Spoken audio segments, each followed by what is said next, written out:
আসসালামু আলাইকুম এভরিওয়ান। রোজা তো বেশ কয়েকটা হয়ে গেল, বাট কোনো ব্লগ দিতে পারি নাই। আজকে একটা ব্লগ নিয়ে এসেছি ঠিক রোজার দুপুর থেকে আর কি।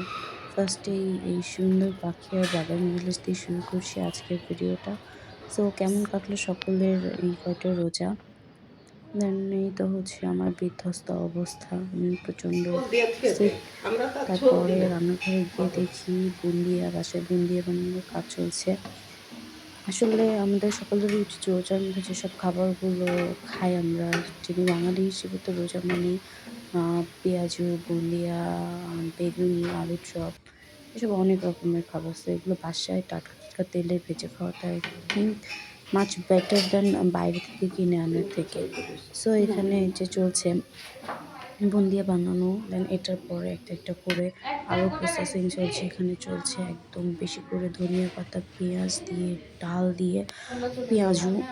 এটা ভাজছিল আমার বোন। আর এখানে হচ্ছে খাবারের উপর দেওয়ার জন্য জিরা ভেজে রাখা হয়েছিল। এখানে শসা, গাজর এসবের কাটিং চলতেছে। এই যে পেঁয়াজু ভাজার প্রস্তুতি শেষ, এখন ভাজা হচ্ছে। সো বললাম তো, ইফতারের আইটেমগুলো বাসাতে ভাজলে আমার মনে হয় এটা বেশি টেস্ট লাগে আমার কাছে, প্লাস এটা হেলদিও হয় আমাদের সকলের জন্য।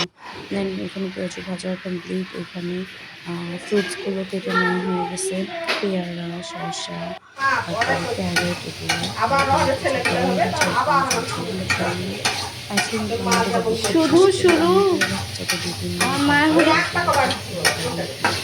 তো এভাবেই চলছে। দেন ইফতারের পরে ১ কাপ চা তো ম্যান্ডেটরি। সকলে রং চা, দুধ চা না খাওয়াটা বেটার রোজার মাসে। সো রং চা খাচ্ছিলাম। সো এই ছিল আজকের রোজার ব্লগ। Tata, by. দেখা হবে পরবর্তী কোনো ব্লগে।